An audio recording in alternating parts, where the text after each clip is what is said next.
नमस्कार मित्रांनो, मी तुकाराम सुरनर, सुरनर जी-आर आणि योजना या यूट्यूब चॅनलमध्ये आपल्या सर्वांचं स्वागत आहे. आजच्या व्हिडिओमध्ये एक अत्यंत महत्त्वाची माहिती आपण पाहण्याचा प्रयत्न करणार आहोत, तो म्हणजे कर्जमाफी संदर्भात. कर्जमाफीची प्रक्रिया अत्यंत जलद गतीनं असताना त्याच्यासाठी संपूर्ण याद्या पोर्टलवरती अपलोड करण्यात आल्या जिल्ह्यांच्या.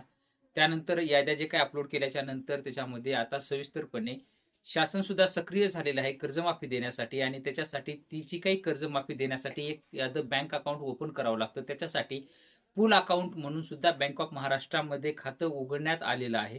कालच्या जी-आर त्याच्या संदर्भातील निघालेला आहे. पूल अकाउंट सुद्धा ओपन केलेलं आहे. शासनाचा निधी त्या खात्यामध्ये जमा होईल आणि तिथून जसे के-वाय-सी करतील तसं ते के-वाय-सी केलेल्या लाभार्थ्यांच्या खात्यावरती पूल अकाउंटमधून त्यांच्या खात्यावरती पैसे जमा होणार आहेत.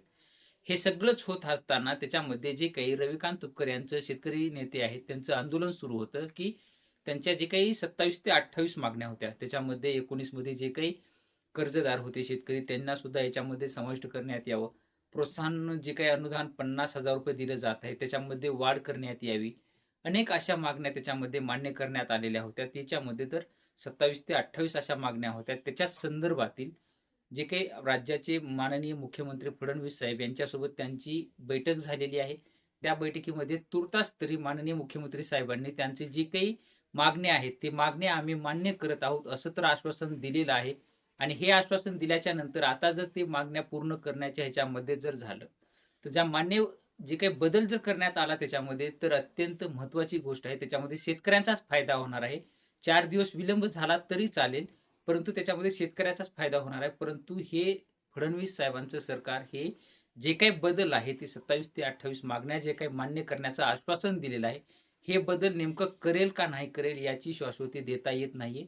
जे काही सद्यस्थितीला कर्जमाफी तोंडावर टप्प्यावर देण्याच्या मार्गावर आलेली आहे, त्याच्यामध्ये जे काही आश्वासन देऊन तेच आणखी कर्जमाफी पुढच्या टप्प्यामध्ये ढकलणं हे सुद्धा एक त्याच्यामध्ये होऊ शकतं.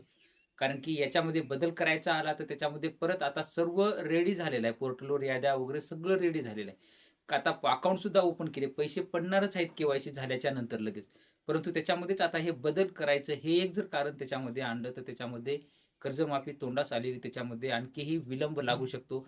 आणि त्याच्यामध्ये जर मागण्या मान्यच खरंच केल्या, प्रोत्साहन भत्त्यामध्ये त्याच्यामध्ये वाढ केली, तर ते शेतकऱ्यांसाठीच चांगलं आहे. नेमकं ह्याच्यामध्ये सरकार आता काय भूमिका घेतं, ते पाहणं गरजेचं आहे. जर ह्याच्यामध्ये काही बदल झाले कर्जमाफी संदर्भात 2 लाखापर्यंतची जी काही त्याच्यामध्ये काही वाढ झाली किंवा प्रोत्साहनमध्ये जर वाढ झाली, त्या संदर्भातील आपण अपडेट पाहणारच आहोत. भेटूया नवीन माहितीसह नवीन व्हिडिओमध्ये. धन्यवाद.